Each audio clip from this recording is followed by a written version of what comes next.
하나님의 말씀 시편 52편 1절부터 9절입니다. 제가 봉독하겠습니다. 포악한 자여 내가 어찌하여 악한 계획을 스스로 자랑하는가? 하나님의 인자하심은 항상 있도다. 내 혀가 심한 악을 꾀하여 날카로운 삭도같이 간사를 행하는도다. 내가 선보다 악을 사랑하며 의를 말함보다 거짓을 사랑하는도다. 셀라. 간사한 혀여 너는 남을 해치는 좋은 모든 말을 좋아하는도다. 그런즉 하나님이 영원히 너를 멸하시며 너를 붙잡아 내 장막에서 뽑아내며 살아있는 땅에서 내 뿌리를 빼시리로다. 셀라. 의인이 보고 두려워하며 또 그를 비웃어 말하기를 이 사람은 하나님을 자기 힘으로 삼지 아니하고 오직 자기 재물의 풍부함을 의지하며 자기의 악으로 스스로 든든하게 하던 자라 하리로다. 그러나 나는 하나님의 집에 있는 푸른 감람나무 같으며 하나님의 인자하심을 영원히 의지하리로다. 주께서 이를 행하셨으므로 내가 영원히 주께 감사하고 주의 이름이 선하심으로 주의 성도 앞에서 내가 주의 이름을 사모하리이다. 아멘. 오늘 말씀은 시편 52편 1절부터 9절입니다. 하나님의 인자하심은 항상 있도다 라는 제목으로 우리가 함께 하나님의 말씀을 나누겠습니다. 하나님의 인자하심은 항상 있도다 라는 제목입니다. 이 시는 이제 표제 제일 앞에 나오죠. 다윗의 맞스길이라고 합니다. 맞스길이라고 하는 단어는 교훈이라고 하는 단어예요. 그래서 이것은 이제 다윗이 쓴 교훈시라고 할 수가 있고요. 우리가 여기에서 어떤 교훈을 얻어낼 수 있는 그러한 내용이 여기에 담겨져 있다. 이렇게 우리가 생각을 할 수 있겠습니다. 또한 이 시는 확신의 시라고 이야기를 할 수가 있어요. 인생의 두 가지의 길을 대조하면서 가르치는 그러한 모습으로 이 시가 쓰여져 있습니다.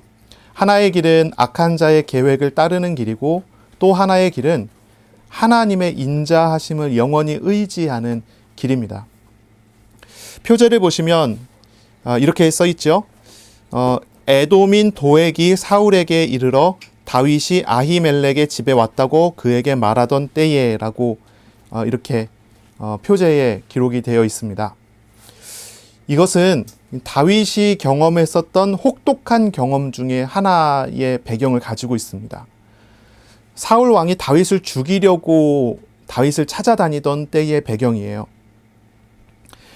이제 사울이 다윗을 죽이려고 한다는 그런 마음을 알게 돼서 사울 왕의 아들인 요나단이 다윗을 만나서 다윗을 피신을 시키죠.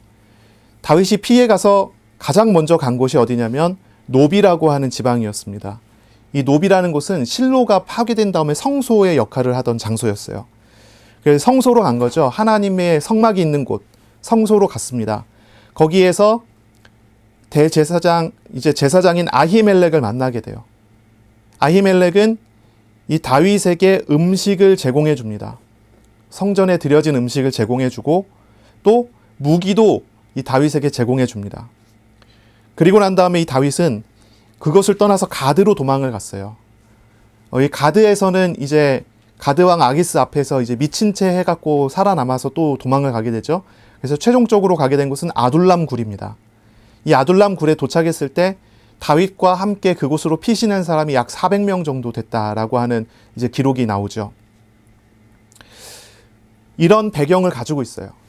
다윗이 노베에서 대제사장 아히멜렉을 만나서 음식을 제공받고 무기를 제공받던 때에 이 노베에 머물고 있었던 사울 왕의 신하가 있었습니다. 에돔 사람 도액이라고 하는 사람이에요. 이 사람이 거기에서 다윗을 목격을 했어요. 그리고 이제 왕궁으로 돌아왔을 때 사울 왕이 굉장히 분노하면서 이야기를 하는 거예요. 다윗을 잡으려고 하는데 다윗이 잡히지 않으니까 신하들에게 말합니다. 이 사무엘상 22장에 이제 나오는 내용이죠. 내 아들 요나단이 다윗과 맹약할 때도 나에게 고발하는 사람이 하나도 없고 나를 위하여 슬퍼하는 사람도 없고 나에게 알리는 자가 하나도 없다라고 말하면서 굉장히 분노하는 그런 장면이 나옵니다. 그때 신하들 중에 어떤 사람도 거기 앞에 나서서 이야기를 하지 않습니다. 그때 이 에돔 사람 도액이 사울 왕 앞에 나가서 이야기를 합니다. 다윗이 노베 와서 아히멜렉에게 이른 것을 보았는데 아히멜렉이 그를 위하여 여호와께 묻고 그에게 음식도 주고 골리앗의 칼도 주더이다. 이렇게 말을 하는 거예요. 이 도액은 누구냐면 이 사울의 목자장이라고 하는 그런 직책을 가지고 있는 사람입니다.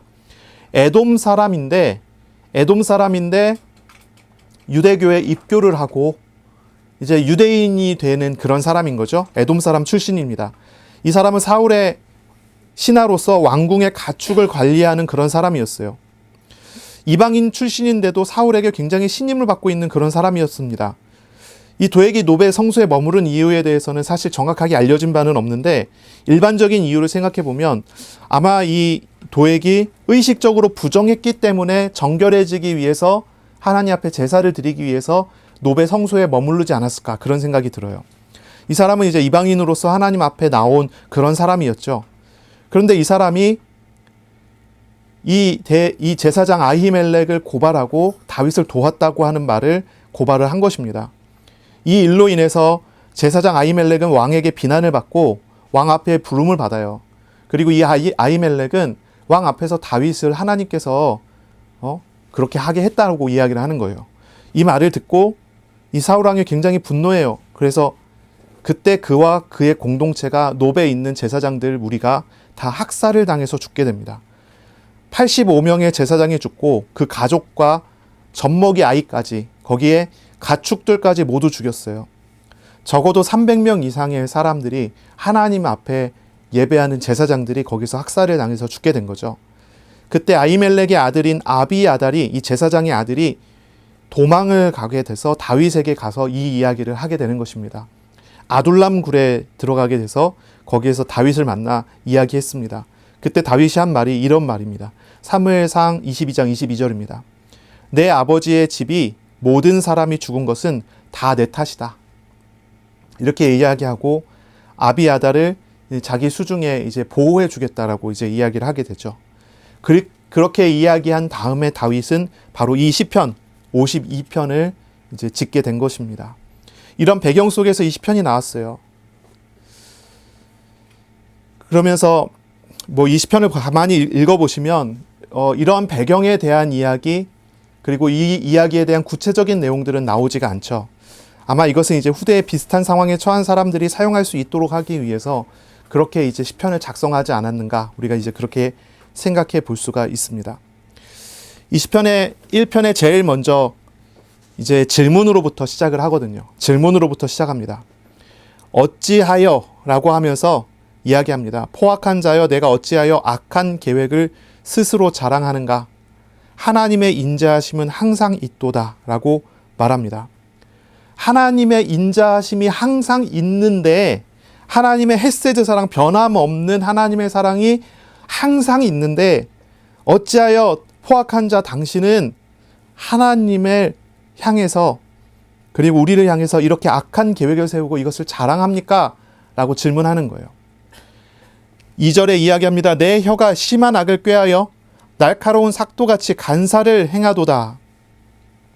하나님의 인자하심이 항상 있는데 왜 혀가 심한 악을 꾀하여 날카로운 삭도같이 간사한 일을 행하는가? 이렇게 질문하는 거예요.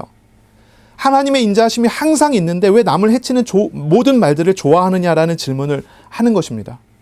다윗의 이와 같은 질문은요. 악한 자의 길이 하나님을 대적하는 길인 것을 지적하는 거예요.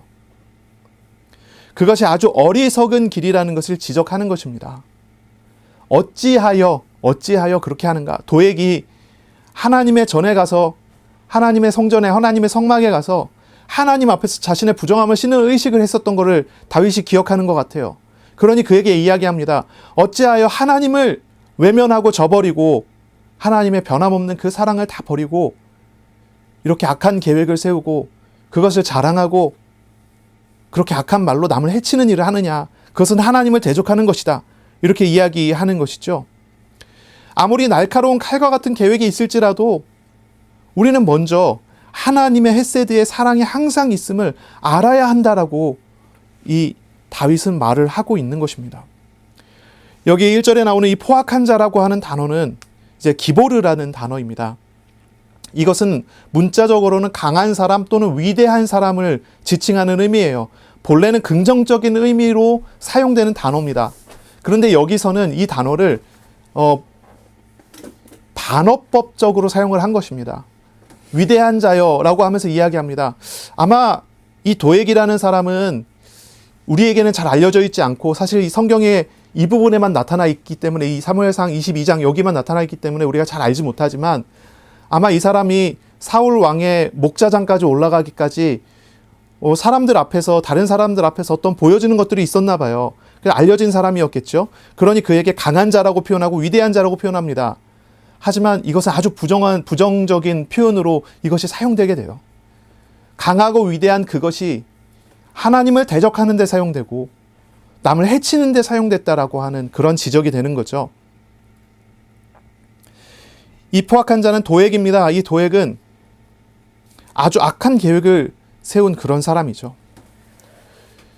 도액은 사울 왕의 신하들이 제사장을 죽이는 일을 두려워해갖고 하지 않았을 때 칼을 휘둘러 썼던 사람이 이 도액입니다. 이 도액은 고발했을 뿐 아니라 칼을 휘둘러서 하나님의 제사장들을 죽이는 일을 앞장서서 했던 것이죠. 과거나 지금이나 하나님을 잘 알지 못하는 사람들은 자신의 악함을 드러내는 것을 자랑으로 여기는 것 같아요. 하지만 이런 악한 계획들을 자랑하는 것, 자신의 악함을 드러내는 것을 자랑처럼 여기는 것은 정말 어리석은 일입니다. 왜냐하면 창조주이시고 섭리자이신 하나님이 지금 살아계시고 지금도 택한 자들을 사랑하시며 일을 하시는 분이시기 때문이죠. 하나님은 택한 자들을 위하여 오래 참으시고 기다리시지만 때가 되면 대적자들을 심판하시고 역사하시는 그런 하나님이십니다. 도액은 스스로가 강한 자로 위대한 자로 생각이 들고 자신의 악한 계획을 세워서 일을 한 것일 것입니다. 그러나 그 결말은 어떻게 됩니까? 그 결말은 아주 악한 결말을 맺게 되는 것이죠. 성경에 자세히 기록은 나와 있지 않지만 이것은 무엇입니까? 5절에 이야기하는 것과 같습니다. 하나님이 영원히 너를 멸하시며 너를 붙잡아 내 장막에서 뽑아내며 살아있는 땅에서 내 뿌리를 빼시리로다. 아마 이 도액은 스스로가 강한 자로서 살아남기 위하여 또 강한 자로서 남을 정복하기 위하여 그러한 일을 했겠죠. 하지만 하나님 앞에서 결국 그는 뿌리가 뽑힌 나무와 같이 되는 것입니다. 급속히 말라 죽게 될 것입니다. 다윗은 보세요. 자신이 겪은 상황을 보면서 악한 이의 계획으로 되어지는 상황을 보면서 다윗은 하나님의 헤세드 사랑을 신뢰하며 선포하고 또 고백합니다. 다윗은 지혜를 가지고 있습니다. 우리가 우리의 삶에서 얻어야 될 지혜로운 생각이 있습니다. 그것은 다윗이 한 이 말과 같습니다. 하나님의 인자하심은 항상 있도다. 이 말입니다. 하나님의 인자하심이 항상 있다는 것을 아는 것이 지혜입니다. 항상 있는 하나님의 변함없는 사랑을 알고 하나님의 인도하심을 얻어가는 것, 이것이 지혜로운 사람입니다. 우리에게 가장 중요한 게 무엇입니까? 그것은 하나님이 우리를 아시고 우리를 지키시고 우리를 인도하신다는 것을 알고 그 하나님께 우리 자신을 맡기는 삶을 살아가는 것입니다. 다윗의 상황은 그렇습니다. 이제 아둘람 굴에 다 모였습니다. 그곳에서는 환난을 당한 사람, 모든 빚진 자, 그리고 원통한 사람들이 400여 명 모여 있습니다. 그곳에서 다윗은 어쩌면 굉장히 비참한 상황일 수 있습니다. 그렇잖아요? 사울 왕에게 쫓기고 그래서 피할 수 있는 곳으로 향해서 갔지만 거기서도 미친 채 하면서 도망 나와야 되는 그런 상황이에요. 다윗은 자기 스스로가 머물 수 있는 곳이 없었습니다. 그래서 굴 같은 데 머물면서 있는 것입니다. 거기에 자기와 함께 모여있는 사람들은 다 자기와 비슷한 사람들입니다. 400여 명이 그곳에 모여 있어요. 그런데 그곳에 모여있는 다윗의 고백은 어떻습니까? 하나님의 인자하심이, 하나님의 변함이 없는 사랑이 항상 있다라고 고백을 하고 있어요. 다윗은 이 아둘람 굴에서 하나님과 동행하고 있습니다. 이 굴에서 하나님과 동행하며 삶이, 신앙이 성장해 나가고 있습니다. 다윗은 자신의 위기 중에서 하나님의 도우심을 경험하고 그뿐 아니라 다윗과 함께하는 사람들과 하나님께서 함께 하심을 보고 있습니다. 다윗은 그곳에서 하나님의 사랑을 느끼고 있는 것이죠. 너무나 크신 하나님께서 자신을 사랑하시고 도우신다는 사실을 너무나 잘 알아가고 있는 그런 상황이 다윗의 상황이었던 것 같습니다. 그래서 다윗은 다윗을 배려해준 제사장의 참혹한 소식을 듣고도 절망하기보다는 하나님의 항상 있는 그 사랑을 의지하면서 신앙 고백의 시편을 작성하여 교훈하고 있는 것입니다. 다윗이 하나님의 변함없는 사랑을 알지 못했다면 이런 고백을, 이런 교훈을 하지 못했을 것입니다. 다윗의 이 시편은요, 하나님의 변함없는 사랑을 경험하고 있었기 때문에 나오는 그런 고백인 거죠. 우리가 바로 이러한 지혜를, 이러한 삶을 배워야 할 것입니다. 이 주간 우리가 처해져 있는 우리의 현실적인 어떤 삶, 우리의 어떤 껍데기에 오는 일들이 아니라 우리의 내면에, 우리 마음에 오셔서 우리와 동행하시고 우리에게 변함없이 사랑을 베풀어 주시고 우리를 인도하시는 하나님을 알 때, 그렇게 알아감으로써 우리가 참 지혜 있는 삶을 살아가고 배워가는 그런 은혜가 우리에게 있어야 할 것입니다. 자, 이 어리석은 자의 결말은 어떻습니까? 지혜는 하나님의 사랑이 항상 있고 항상 역사됨을 아는 것입니다. 근데 어리석음은 무엇입니까? 악한 계획을 세우고 그 악한 일을 자랑하고 말로 남을 해치는 일을 하는 것입니다. 하나님이 없다 생각하고 일을 하는 그런 모습이 어리석음이죠. 이 어리석음의 결말은 분명합니다. 몰락하고 파괴되고 죽게 되는 것입니다. 하나님이 영원히 너를 멸하신다라고 이야기합니다. 너를 붙잡아 내 장막에서, 집에서 뽑아내고 살아있는 땅에서 내 뿌리를 빼시리로다 라고 이야기합니다. 악한 계획과 악한 말을 의지하는 사람의 결말은 어떻게 됩니까? 하나님이 악한 사람을 그가 행한 것에 걸맞게 심판하시는 것입니다. 아무리 생명력이 강해 보여도 급속히 말라져 죽어가게 되어 있습니다. 하나님은 그 나무를 뿌리채 뽑아버리게 되는 것입니다. 도액의 결말에 대해서는 성경이 말하지 않기 때문에 우리가 자세히 알 수는 없습니다. 아마 그는 사울 왕에 의해서 높은 자리에 앉게 됐을지도 몰라요. 하지만 그의 인생은요, 뿌리 뽑힌 나무와 같게 되는 것입니다. 그 생명이, 그 푸르름이 유지되지 못합니다. 죽게 되는 것입니다. 결국 그는 하나님의 시간표가 됐을 때, 또한 하나님께서 사울 왕을 심판하실 그때에 그의 삶도 끝나게 되었을 것입니다. 6절입니다. 이제 의인의 고백이 나오게 됩니다. 의인이 보고 두려워하며 또 그를 비웃어 말하기를, 이 사람은 하나님을 자기 힘으로 삼지 아니하고 오직 자기 재물의 풍부함을 의지하며 자기의 악으로 스스로 든든하게 하던 자라 하리로다. 이 어리석음을 선택한 자는요, 의인들에 의해서 비웃음을 당하게 될 것이다 라고 말합니다. 비웃음을 당하게 될 것입니다. 의인은요, 이 악한 자의 결말을 반드시 보게 됩니다. 그리고 하나님의 판결을 보게 됩니다. 그래서 교훈을 얻게 됩니다. 의인이 첫 번째 보게 될 것이 무엇입니까?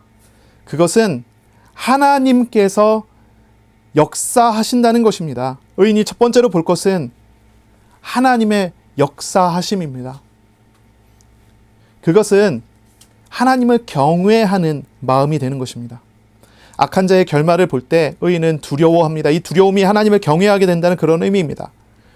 하나님의 인간의 삶을 인도하시는 실상을 보게 될 때 인간은 하나님을 경외하며 살아가게 되겠죠.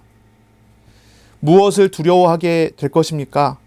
하나님의 항상 있는 사랑을 경험하고 살아가는 사람은 세상 중에서는 사실 두려워할 것이 없어요. 모든 것이 하나님의 주권 아래에 있고 모든 것을 하나님께서 택한 자, 사랑하는 자를 위하여 통치하심을 알게 될 것이기에 세상 중에는 두려워할 것이 없습니다. 이런 사람은 오직 하나님만을 경외하는 그런 사람이 되겠죠. 결국 악인은 비웃음을 당하게 됩니다. 비웃음을 당하게 되는 이유는 결국 살아계신 하나님을 대적한 그 어리석음 때문입니다. 이 어리석음은 하나님을 버리고 자기 힘을 의지하는 그런 어리석음입니다. 하나님을 찾고 구하지 않고 자기의 힘을 의지하고 자기의 재물을 의지하는 일은 참으로 어리석은 일입니다. 하나님과 재물을 비교해서 재물을 선택하는 것이 어리석은 일이 아닐 수가 없는 것이죠. 8절, 9절은 다윗의 신앙 고백이 이제 나오게 됩니다. 8절입니다. 그러나 나는 하나님의 집에 있는 푸른 감람나무 같으며 하나님의 인자하심을 영원히 의지하리로다. 주께서 이를 행하셨으므로 내가 영원히 주께 감사하고 주의 이름이 선하심으로 주의 성도 앞에서 내가 주의 이름을 사모하리이다. 아멘. 이 8절 9절은 시편 1편을 떠올리게 하죠. 복 있는 자는 악인의 꾀를 쫓지 아니하고 죄인의 길에 서지 아니하고 오만한 자의 자리에 앉지 아니합니다. 이 사람은 하나님의 율법을 즐거워하여 주야로 그 율법을 묵상하는 사람입니다. 그러면 이 사람은 어떤 사람이 되죠? 그는 시냇가에 심은 나무처럼 됩니다. 시절을 따라 철을 따라 열매를 맺고 그 잎사귀가 마르지 아니함 같으니 그 행사가 다 형통하리로다 라고 했습니다. 시냇가에 심은 나무. 이 8절에서는요, 푸른 감람나무라고 이야기를 합니다. 푸른 감람나무. 이 감람나무는 올리브 나무입니다. 올리브 나무예요. 이 올리브 나무는요, 가나안 그 지역에서 가장 오래 살아있는 나무 중에 하나예요. 가장 오래 사는 품종 중에 하나입니다. 적어도 500년 이상을 산다고 그래요. 적어도 수천 년을 살아갈 수도 있는 그런 나무입니다. 현재 감람나무 중에 오래 살아남아 있는 나무가 약 2000년 된 나무가 있다고 그래요. 따라서 여기서 이야기하는 푸른 감람나무다라고 하는 말은 이건 생명과 풍요를 상징하는 그런 표현으로 사용될 수 있습니다. 아주 건강해서 정말 오래 살아있게 될 그런 나무입니다. 다윗은 자신을 푸른 감람나무 같다, 푸른 올리브 나무와 같다라고 말을 했어요. 하나님의 항상 있는 사랑을 아는 성도는 언제나 그 하나님으로부터 생명을 공급받습니다. 풍성함을 공급받습니다. 좋은 열매를 많이 맺습니다. 그리고 그것은 계속되어 갑니다. 다윗은 피난 중에 있지만은 다윗과 함께하는 자는 다 피난 간 사람들에 불과했지만은 다윗은 자신이 푸른 감람나무라고 고백을 합니다. 다윗이 경험하고 있는 실상은 자신이 푸른 감람나무라고 이야기해 주는 거예요. 겉모습은 뭔가 초라해 보이고 겉모습은 뭔가 어려워 보이지만 그 내면은 그렇지가 않은 것입니다. 그 안에는 참된 것이 있습니다. 열매 맺어주시는 하나님이 계십니다. 하나님이 동행하십니다. 그리고 그 하나님은 항상 함께 하시고 항상 함께 하실 뿐만이 아니라 그 항상 함께 하시는 하나님은 항상 다윗에게 사랑을 베풀어 주십니다. 끊임없이 사랑해 주셔서 끊임없이 도와주시고 끊임없이 역사하십니다. 그러니 다윗은 담대하게 당당하게 이런 고백을 할 수 있는 것입니다. 겉에 봤을 때는 다윗은 패배해서 피난 가갖고 숨어 있는 것처럼 보입니다. 겉에 봤을 때는 이 도액이라는 사람은 오히려 큰 성공을 이룬 것처럼 보입니다. 높은 자리에 올라갔을지도 몰라요. 다윗과 관계한 자들을 다 죽이고 그리고 자신은 높은 자리에 올라가서 권력을 잡게 되는 그런 상황처럼 보일지 모릅니다. 그러나 다윗의 고백은 분명합니다. 그는 뿌리 뽑힌 나무와 같고 나는 푸른 감람나무와 같다.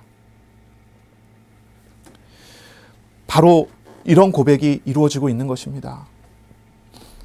우리들은 어떻습니까? 우리들은 세상 중에서 어떤 사람처럼 보이십니까? 나라는 사람 한번 생각해 보세요. 가정에서 나, 회사에서 나, 학교에서 나, 현실 속에서의 나를 한번 생각해 보세요. 어쩌면 우리는 겉모습은 작고 어릴지 모릅니다. 겉모습은 사람들에게 비난을 받는 그런 위치에 있을지도 모릅니다. 어쩌면 내 겉모습은 병들어 아파하고 있을지 모릅니다.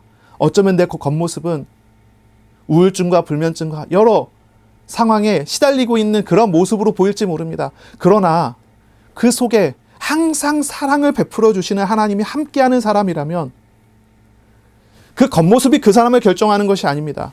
항상 함께 계시는 하나님께서 그 사람을 열매 맺는 푸른 올리브 나무로 만들어 가시는 것입니다. 우리가 정말 알아야 되는 것 무엇입니까? 내 마음에 오신 하나님이 누구신지를 알아야 합니다. 내 마음에 오신 하나님이 나에게 어떤 태도로 나를 어떻게 만나주시는지를 알아야 합니다. 그때 우리는 바른 신앙 고백을, 바른 것을 볼 수가 있습니다. 마음에 하나님이 오셔서 하나님과 함께하는 사람은 어떤 사람입니까? 겉모습과 상관없습니다. 하나님의 사랑을 받는 사람입니다. 하나님은 그 사람과 함께하기 위하여, 그 사람 마음에 오셔서 그 사람을 구원하기 위하여 하나님은 자기 아들의 목숨을 아끼지 않고 십자가에 내어주셨습니다. 하나님께서는 하나님 자신의 목숨을 십자가에 내어주시면서까지 그 영혼을 구원하고 살려고 하셨습니다. 엄청난 가치를 지불하고 사셨습니다. 그리고 그 하나님은 그 사람의 마음에 오셔서 함께 하십니다. 하나님을 알고 만나고 함께하는 사람은 푸른 감람나무와 같은 사람입니다. 이것이 다윗의 고백이에요. 다윗이 함께한 사람들의 고백입니다. 우리 표제를 보면 이렇게 써 있어요. 인도자를 따라 부르는 노래. 이거는 공동체의 노래입니다. 다윗의 고백이 공동체의 고백이 됩니다. 그 공동체 안에는 병든 자도 있습니다. 그 공동체 안에는 아픈 자도 있습니다. 그 공동체 안에는 피난 간 사람들, 그 공동체 안에 모여있던 사람들은요, 억울한 일을 당한 사람들, 빚진 자들입니다. 그러나 그들은 이 노래를 같이 부릅니다. 나는 푸른 감람나무입니다 라고 부릅니다. 왜냐하면 항상 사랑을 베풀어 주시는 하나님이 함께 하시기 때문이지요. 하나님께서 나와 함께 하심을 알고 계십니까? 예수 그리스도를 영접하여 믿은 사람은 하나님께서 함께 하는 사람이 된 사람입니다. 하나님이 함께 하심을 알고 계십니까? 믿습니까? 함께 하시는 하나님을 의지하고 있습니까? 그 하나님을 바라보시기 바랍니다. 그 하나님을 찾아가시기 바랍니다. 시편 1편에는 시냇가에 심은 나무가 어떤 사람이 시냇가에 심은 나무와 같다고 그랬죠? 하나님의 율법을, 말씀을 주야로 묵상하는 사람이라고 했습니다. 하나님께서 말씀하시고 말씀하시는 하나님께서 우리에게 마음을 전달해 주시고 뜻을 전달해 주시고 그 말씀을 이루어 가십니다. 그러므로 그 사람은 늘 열매 맺는 삶이 됩니다. 하나님의 말씀이 그 사람의 삶에서 성취가 됩니다. 바로 그 과정 속에서 우리는 하나님의 사랑을 알아갑니다. 하나님의 사랑을 경험합니다. 뿌리 깊은 하나님의 보호를 받는 사람이 어떤 사람입니까? 하나님을 알고 하나님과 동행하고 하나님의 말씀을 따라 살아가는 그런 사람입니다. 이런 사람은 자신을 의지하지 않습니다. 하나님의 힘을 의지합니다. 그러므로 언제나 생명이 살아나고 언제나 풍성한 응답과 은혜 속에 살아가는 사람이 됩니다. 여러분, 저와 여러분이 이번 주간에 정말 도전해야 될 것입니다. 하나님을 알기를 구하세요. 하나님을 알게 해달라고 기도하세요. 내 마음에 오신 하나님이 어떤 분인 줄 알게 해달라고 기도하세요. 하나님이 나를 향한 하나님의 정서가, 사랑이, 그 사랑이 도대체 무엇인지 알게 해달라고 기도하세요. 우리는 자꾸 속습니다. 우리 주변의 환경에 막 속아요. 그것이 나를 결정할 것처럼 생각합니다. 우리는 자꾸 속아요. 내 병이 나의 미래를 결정할 것처럼 생각합니다. 우리는 자꾸 속아요. 내 성품과 내 성격이 나의 미래를 결정할 거라고 생각합니다. 그러나 그렇지 않습니다. 우리의 삶을 결정하는 것은 우리 마음에 오신 하나님께서 주시는 그 사랑입니다. 하나님의 사랑은 우리를 설득하고 하나님의 사랑은 우리를 변화시켜서 우리를 열매 맺는 좋은 올리브나무로 세워가실 것입니다. 그러니 우리가 정말로 찾아야 되는 것은 나의 형편이 아니라 나의 형편을 잘 아시는 하나님의 사랑을 찾아야 합니다. 하나님의 사랑을 표현하시는 하나님의 말씀 속에 서야 합니다. 그러면 우리가 하나님의 말씀을 읽고 하나님의 말씀을 듣고 하나님의 말씀을 통해 기도하고 순종하는 그런 훈련과 그런 삶이 우리 가운데 있어야 될 것입니다. 저와 여러분이 이번 주간에 그리고 앞으로 이런 푸른 올리브 나무와 같은 복을 받기를 예수님의 이름으로 축복합니다. 아멘. 하나님의 말씀을 정말 묵상하면서 우리를 사랑하시는 하나님을 밤낮 알아가는 그런 주간을 보내시기를 바랍니다. 이 시편 52편은요, 분명히 두 가지의 삶을 비교하는 거예요. 항상 있는 하나님의 변하지 않는 사랑을 의지하는 삶을 이야기하고, 또 한 가지는 하나님을 저버리고 악한 계획을 세우고 악한 말을 하고 우상을 섬기는, 의지하는 그런 삶을 비교합니다. 하나의 삶은 뿌리 깊은 푸른 감람나무와 같아질 것이고, 또 하나의 삶은 뿌리가 뽑히는 나무처럼 급속히 시들어 죽어버리게 될 것입니다. 이 두 가지 삶에 내리는 판결은 명확합니다. 하나는 풍성한 삶이며 또 하나는 소외와 죽음의 삶입니다. 이것은 겉의 모습으로 우리가 이해할 수 있는 것이 아닙니다. 그 내면에 무엇이 있는가를 보고서 그 미래가 나오게 되는 것입니다.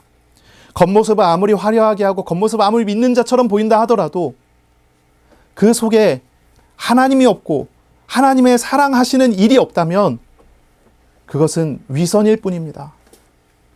그러나 겉모습이 아무리 초라해도 그 마음에 하나님이 계시고 하나님의 사랑이 그 안에서 살아가고 있다면 그것은 풍성한 열매를 맺는 그런 은혜로운 삶으로 나아가게 되는 것입니다. 어떤 삶을 선택하시겠습니까? 하나님의 은혜 있는 삶을 선택하시기 바랍니다. 그러기 위해서 정말로 도전하시기 바랍니다. 하나님의 말씀을 묵상하고 말씀하시는 하나님을 알기를 구하세요. 하나님을 알기를 작정하시고 말씀을 묵상하며 말씀하시는 하나님을 알려달라고 기도하세요. 말씀을 실천하고 그 실천함 속에 하나님의 손길을 알게 해달라고 기도하세요. 하나님은 하나님을 찾는 자들에게 상을 주십니다. 하나님은 하나님을 찾는 자들에게 상과 은혜를 베풀어 주십니다. 우리가 때때로 하나님이 아닌 다른 것을 의지하게 될 때가 있죠. 왜 그럽니까? 그 하나님을 아는 지식이 없기 때문이에요. 하나님을 잘 알아가지 못해서 그래요. 하나님을 경험적으로 잘 알지 못하면 자꾸 하나님이 아닌 다른 것에 눈이 돌아가게 돼 있습니다. 하지만 하나님은 하나님을 알기 구하는 사람에게 언제나 자신을 알려주시고 하나님의 사랑으로 인도하시는 분이세요. 내 안에 하나님이 아닌 다른 것이 나를 끌고 간다라고 발견이 되신다면 정말 돌이키는 기도, 회개하는 기도 하며 하나님께로 나아가시기 바랍니다. 정말로 우리가 예수님 영접한 거 맞습니까? 그렇다면 우리 안에 거주하시는 분이 하나님이시라는 것입니다. 그 하나님을 알기를 구하세요. 오늘 내 삶에 임재하시는 하나님을 알고 하나님의 사랑을 알게 해달라고 기도하시기 바랍니다. 하나님은 우리의 삶을 풍요롭고 생명력 넘치게 복 주실 것입니다. 이 8절 뒷부분부터 9절까지 우리가 보겠습니다. 다윗의 확실한 고백입니다. 하나님의 인자하심을, 나는 하나님의 인자하심을 영원히 의지하리로다. 이 고백이, 저와 여러분의 고백이 2주간에 되시길 바랍니다. 주께서 이를 행하셨으므로 내가 영원히 주께 감사하고 주의 이름이 선함으로 주의 성도 앞에서 내가 주의 이름을 사모하리이다. 주님이 우리에게 사랑을 베풀어 주셨으니 이제 내가 영원히 주님을 사랑하겠습니다. 라고 고백합니다. 이렇게 고백이 되어지는 주간 되시기를 바랍니다. 하나님을 의지하는 삶, 감사하는 삶, 하나님을 사랑하는 삶이 되어지는 이번 주간 되시기를 예수님의 이름으로 축원합니다. 아멘. 이번 주간에 성경을 묵상하고 말씀하시는 하나님과 동행하는 그런 삶을 도전하시기를 바랍니다. 하나님의 헤세드, 변함없는 그 사랑이 항상 발견되고 경험되는 주간이 되시기를 예수님의 이름으로 축복합니다. 아멘. 기도하겠습니다. 하나님 아버지 감사합니다. 우리에게 변함없는 사랑을 베풀어 주시고 우리를 인도하여 주시는 분이 하나님이시라는 것을 알려주시니 감사합니다. 하나님, 우리의 눈을 들고 우리의 마음을 열어 우리와 함께 하시는 분이 하나님이라는 그 사실을 알고 우리에게 사랑의 일을 베풀어 주시는 분이 하나님이라는 사실을 알아가는 주간 되도록 복 내려 주옵소서.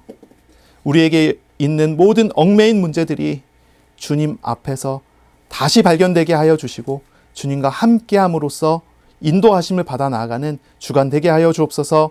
감사합니다. 예수님의 이름으로 기도합니다. 아멘. 우리 구주 예수 그리스도의 은혜와 하나님의 사랑하심과 성령님의 교통하심이 이제로 영원까지 항상 함께 있을지어다. 아멘.